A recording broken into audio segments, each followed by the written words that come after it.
The refrain is so similar from Atlanta, which got one city-stopping winter storm followed by another. It's been like nothing I've seen. I've lived here almost 30 years. To the Great Lakes, where 80+% of the lakes were iced over for the first time in about 20 years, the buildup forming ice caves. These were something special. I've never seen anything like it. They were as big as a garage.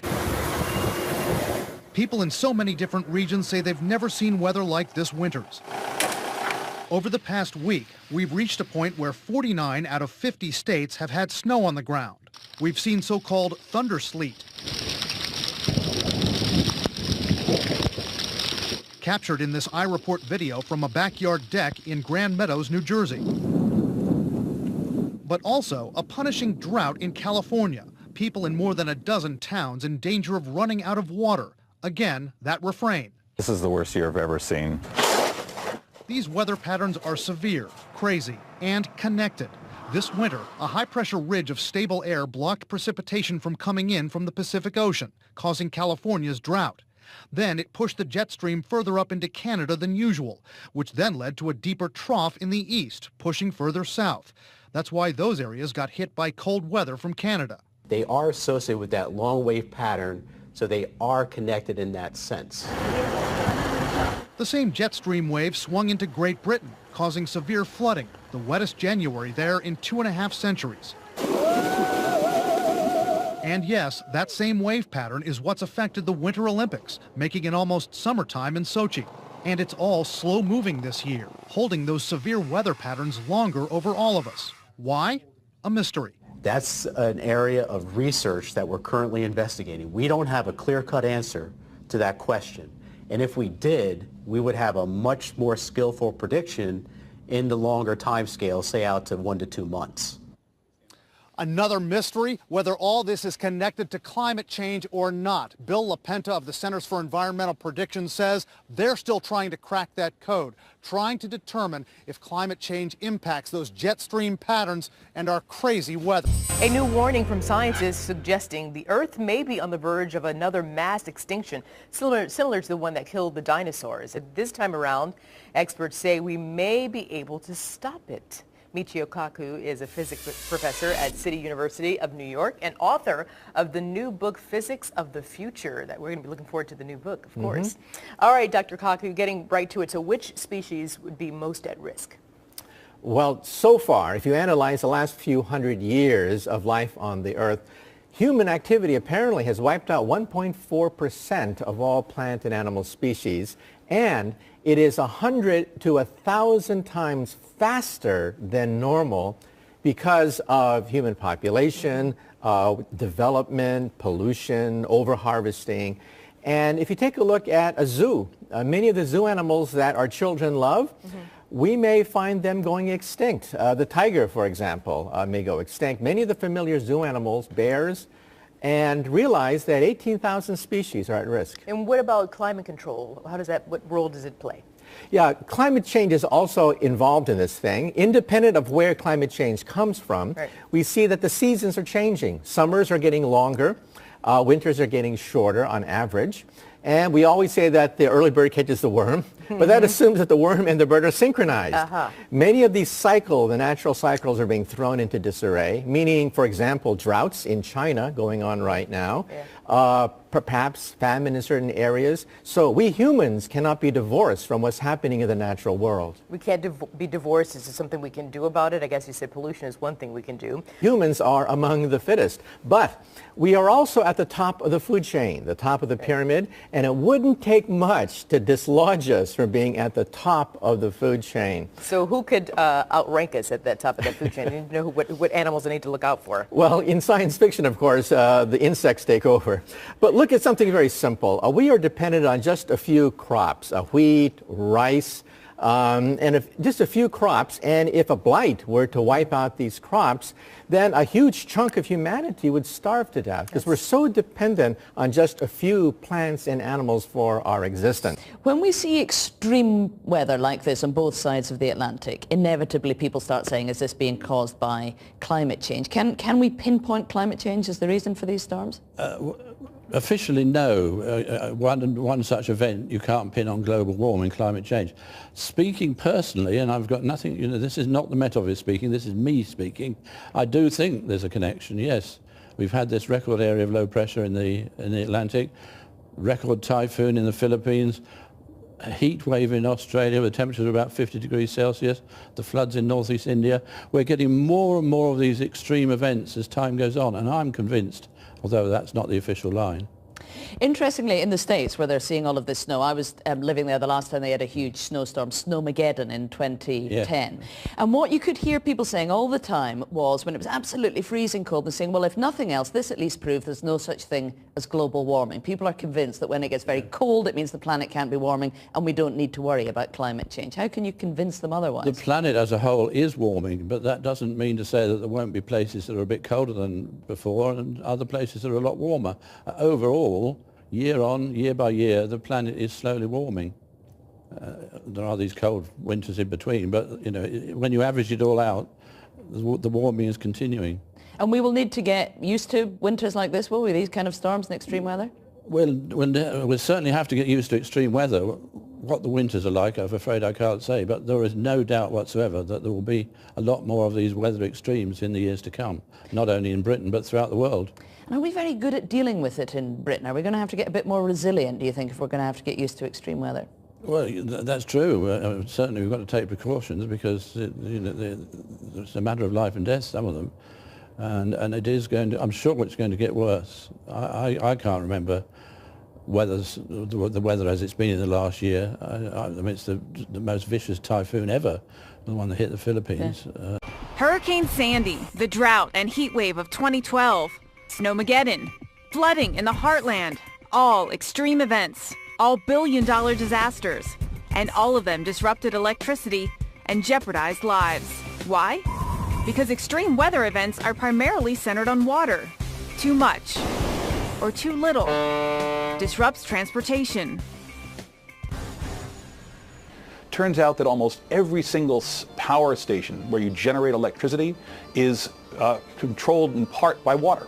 You have to put water in to cool things off, and as a consequence, when you can't draw water in, you have to shut down the power station. And reduced power often leads to blackouts and brownouts, a dangerous situation if it happens in the middle of summer or the dead of winter. So if the weather is more extreme, more violent, what can be done? Get ahead of it, says the Department of Energy.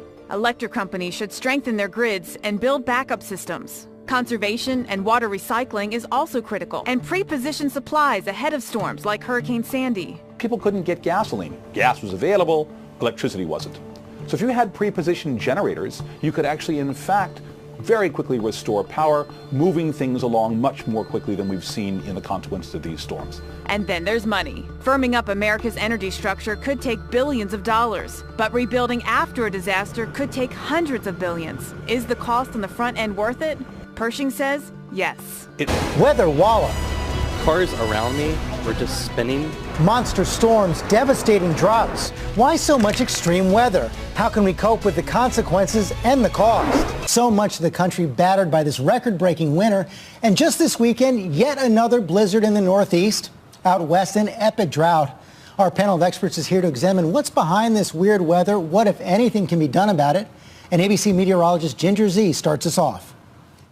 Most of the nation is in a state of meteorological exhaustion. The coldest winter in Minnesota in 33 years. The Great Lakes, almost 90% frozen.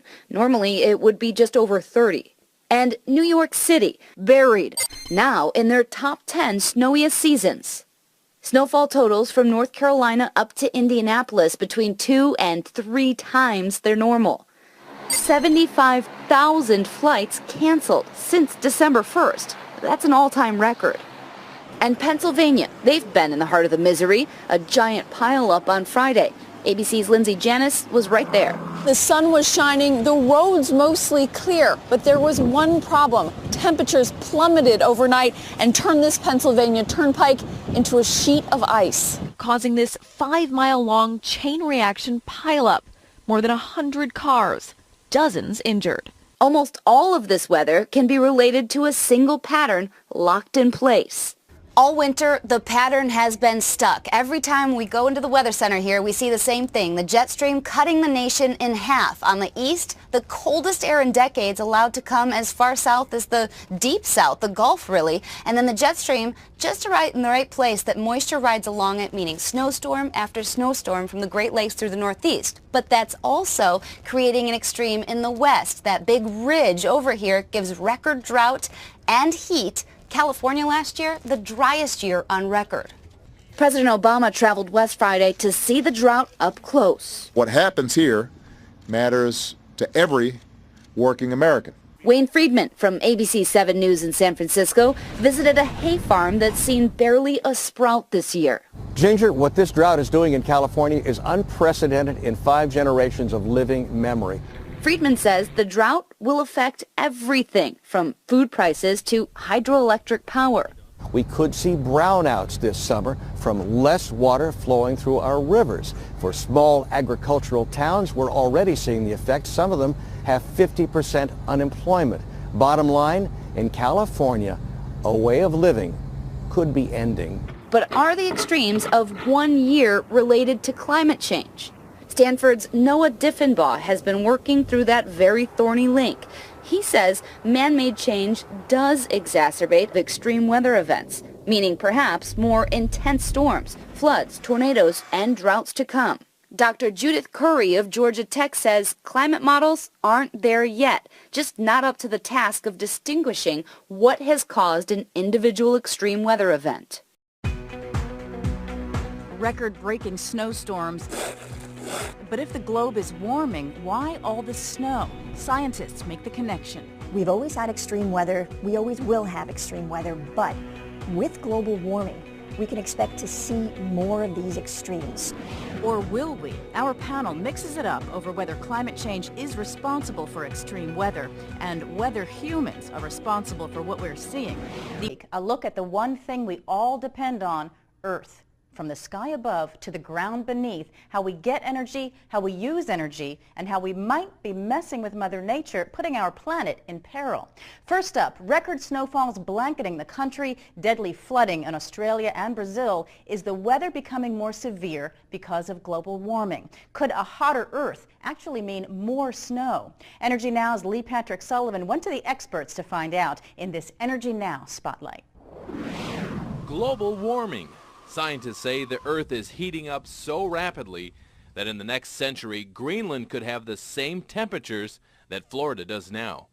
So if that's the case, what's with all the snow? The storm's so big it almost runs from coast to coast. They may dub this one the monster of the Midway. The 2,000-mile stretch of storm bringing a lot of travelers to a standstill. For the second straight year, there have been record snowfalls. At one point, 100 million people, a third of the country, were all being hit at once. This is the biggest snow we've seen. And it wasn't just winter wonderlands like Chicago and Boston. You can actually see the storm cloaking a huge chunk of the country from New Mexico to Maine. One day this January, Florida was the only state without snow. Yep, that includes Hawaii. How can this be? 2010 was tied for the warmest year on record. I'm gonna melt. And according to the folks at the UN's World Meteorological Organization, the international body tracking such things, signs point to the warming trend continuing. All this cold weather is becoming fodder for pundits and comics. What happened to global warming? Wasn't that supposed to kick in by now?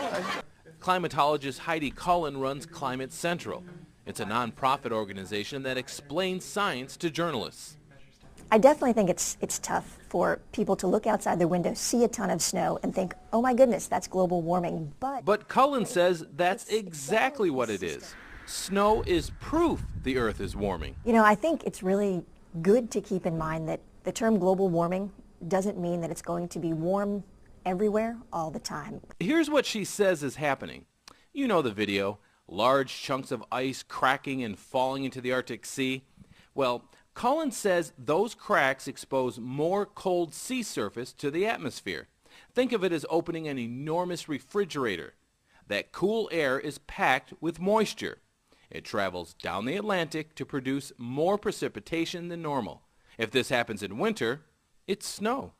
Less Arctic sea ice could in fact be consistent with colder winters in the Northeast. But not so, says Professor Richard Seeger of the Earth Institute at Columbia University. He believes the reason for all the snow is simply it's winter. I don't see that any of this has anything to do with global warming. It's just the natural variability of weather and climate. Seeger says the snow can be explained by the North Atlantic Oscillation. It's a normal weather pattern that pops up from time to time, bringing wet weather to the Northeast. Snow, is it global warming or not? 2 years is just not enough to make a claim about any kind of claim about climate change. Isaac Held says winter patterns related to climate change are measured in decades, even centuries. And we've had these cold snaps before. Remember the winters of 1977 and 78? Much of the Midwest and Northeast were paralyzed for weeks. The National Guard was called in. And the winter hurricane of 1888 saw 50 inches or more fall on the Northeast, straining people in their homes for weeks. We've always had extreme weather. We always will have extreme weather, but with global warming, we can expect to see more of these extremes. So to the folks in Cullen's camp, the storm of the century that occurred in 1888, then again in 1978, are now coming more frequent, followed by a cyclone the size of Italy just weeks later. Brazil and Sri Lanka are still recovering from their record floods. Is the media getting it wrong? Perhaps Americans don't equate global warming with climate change. As for Richard Seeger, he is not a global warming denier. He believes it's happening. It's just not causing the snow. I think that, the fact that we've had a snowy and cold winter is just one of those things that happens from just weather. Global warming's there. The planet will warm up. They will cause glaciers to melt. The seas will rise. All sorts of worrisome things will happen, but it's never going to get rid of the weather. And the weather's still going to be capable of giving us heat waves, still be capable of giving us cold winters every now and then. So newsflash, it's going to be hot in the summer and cold in the winter? Is that a good prediction? It'll be hotter in the summer and colder in the winter. The seasonal cycle will still carry on, yes. So is the weather we are seeing truly extreme? And if so, is it climate change or is it just nature? Joining us for the mix, climatologist and senior fellow in environmental studies at the Cato Institute, Dr. Patrick Michaels. His new book, Climate Coup, is coming out a bit later this year. And in New York, Dr. Michio Kaku. He's a physics professor at the City University of New York and author of the forthcoming book, Physics of the Future. Thank you both for being with us. Nice to be with you. Patrick, it certainly seems like extreme weather. Is it? Well, we can actually take a look at what we call circulation indices in the atmosphere. There's been a recent study over the entire 20th century. The hypothesis that they are becoming more variable or more accelerated just didn't stand up when it was looked at. And we can look at tropical cyclones, the feared hurricanes of the fall, and we can make hypotheses about changes in the Arctic ice like we saw in the piece before, and that would be related to changes in snowfall and cold. That's a very easy thing to test to see what the correlation is between the amount of Arctic ice up there and the cold in the center of the country. That's never been done, and I suspect it would not hold up. Okay, so these are normal weather patterns if you look at it over the long term. Yeah, there's no major change that you can find. Based in science. Dr. Kaku, what do you say? How does science explain what you think, which is that there are more frequent occurrences of severe weather? Well, snowstorms in general are caused by dry, cold Arctic air coming down from Canada, hitting moist, warm air coming from the Gulf of Mexico. And there are two effects going on. One is a short-term effect. We have in the Atlantic Ocean, the North Atlantic oscillations around Iceland. In the Pacific, we have cold water around La Nina. And those two fluctuations are, in fact, apparently pulling down more cold Arctic dry air. However, we also have a long-term effect, an average effect, global warming, which is helping to create more moisture in the air. And the combination of more Arctic air coming down from the Arctic, hitting more moist air, on average, will create more snowstorms. You just put forth a hypothesis that you would have a detectable increase in snowstorm frequency and magnitude in the center of North America. I don't think that's Not going to hold up if frequency, you look at magnitude, not Right, frequency. and- We're and not in the talking 19 about more hurricanes happening. We're talking about stronger hurricanes happening, but the frequency is probably going to be roughly the same. But we've already tested that hypothesis on hurricanes with Maue's cyclone intensity index. And in fact, No, we haven't, the because we're accumulated talking about long-term effects now. Wait a minute. You make a very important mistake. We're not talking about now minor fluctuations here which take place year by year. Long-term average effects. I agree What's with happening you. now is consistent with global warming, but you can't say in any one particular year, aha, it's global That's warming. correct. It's an average effect. That's correct. I was looking at the 20th century reanalysis. That's long term. The cyclone intensity index begins in 1979. That's decades, and it's at its lowest value. These hypotheses are not doing very well. Dr. Kaku, where do you tell the average person to look for information? There's such wide disparity in this debate. Well, we can, of course, call NOAA, but the origin of the debate is very simple. I'm a physicist. We like to model things precisely using computers. But when it comes to the weather, it's chaotic. We have short-term effects, which are causing the sharp decrease in temperature, but we also have long-term effects, and it's very hard to separate the two sometimes, and these computer models are not 100% correct. And how it leads you to the conclusion that we are seeing more severe weather and it is attributable to climate change.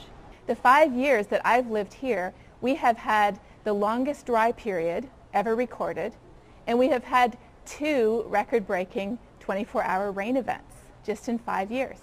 Now, we can't say that any one event is because of climate change. There's always a good chance of something happening naturally. But what we can say is that with these type of events, climate change is loading the dice in favor of them happening. The fact of the matter is, since the 1920s, extreme weather-related deaths around the world have dropped, hold on to your hats, 98%. In other words, we can talk all we want about these changes, but it's very clear that people are adapting them to the point that they're irrelevant. Dr. Kaku, what do you say to that? Do you think that something needs to be done? Are we adapting? If you take a look at China, we have massive drought in China affecting the world economy. I was in Brazil 3 weeks ago where we have massive mudslides, something that we haven't seen in 3 or 4 generations, killing 500 people. In Australia now, we have the flooding of the century going on with a huge chunk of Australia basically underwater. So global warming does not mean uniform warming. It means on average swings, more extremes, droughts in China, flooding in Australia, snowstorms in the United States, and it's an average effect. Catherine Hayhoe, what do you say? Let's talk action. What do you say needs to be done, if anything? There's no reason to do something just for climate change. There's lots of different reasons to find new homegrown energy sources so we don't have to depend on foreign oil, to create new ways of getting energy that give us clean air and clean water and a better future for our children. It's also important to conserve the resources that we have, just like our grandparents told us back in the 1930s, conserve our water, conserve our energy, take care of the planet that we've been given. Patrick, is climate change as a cause for this severe weather a reason to do those things? Now, what we really need to do is to preserve our adaptive capability, and that means that we have to have economies that are capable of dealing with the weather that we have and with the weather that we're going to get.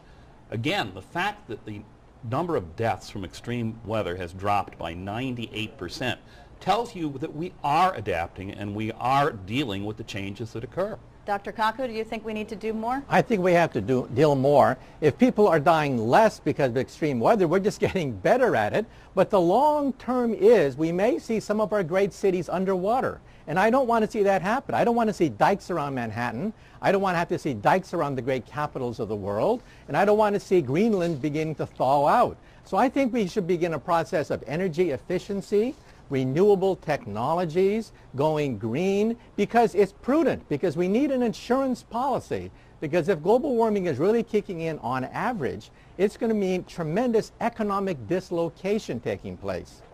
All right, Dr. Michio Kaku, author of Physics of the Futures with the City University of New York. Thank you so much.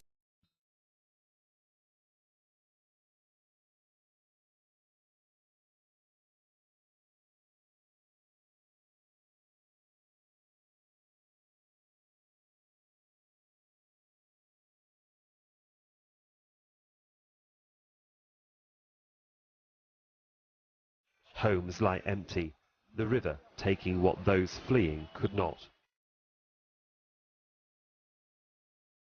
World ocean water temperatures are heating up to the warmest on record. The oranges and reds on this map show where temperatures are warmer than normal. In July, it was the hottest since record-keeping began 130 years ago. Warm water is the fuel for hurricanes. So the warmer the water, the stronger a storm can get. Warmer the water, the stronger a storm can get. It is official, 2012 was the hottest year in the United States since weather scientists started keeping records. Scenes like this are becoming more common. Look at this NASA imagery showing the entire planet has gotten hotter in recent decades.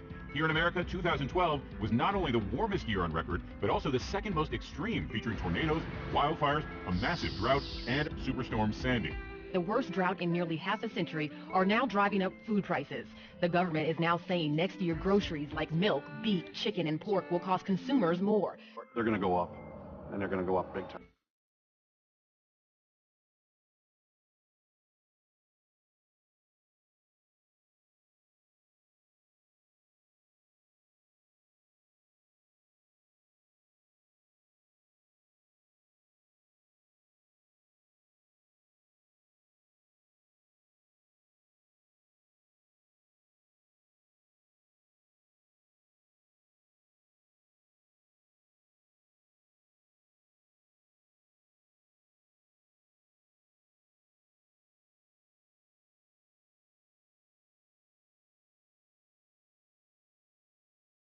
It's so hot the government had to change its forecast maps, adding new shades of purple for temperatures possibly hitting 130 degrees.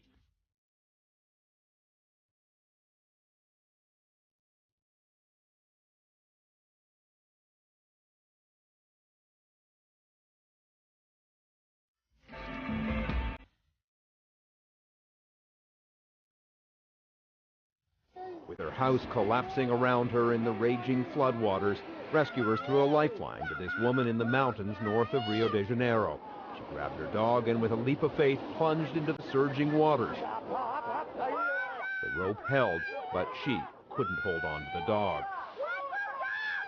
As neighbors urged her on, she was raised to safety.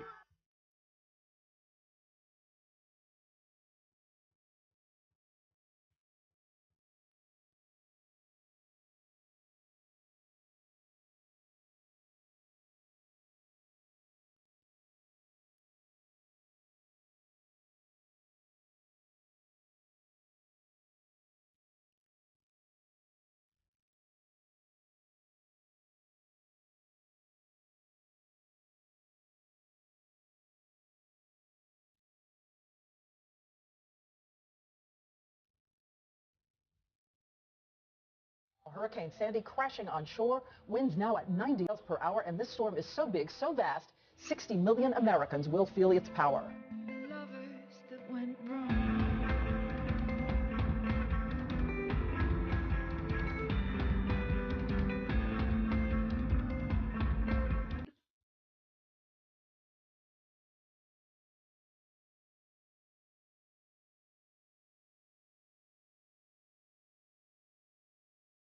This is not a time to be stupid. This is a time to try to save yourself and your family.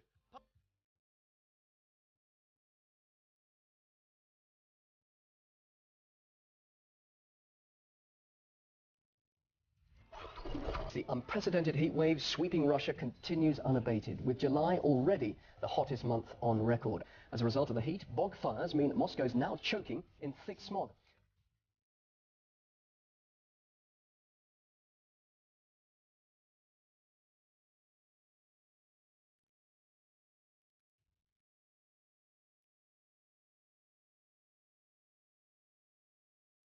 In southwest China, a crushing drought is threatening the drinking supply for over 50 million people.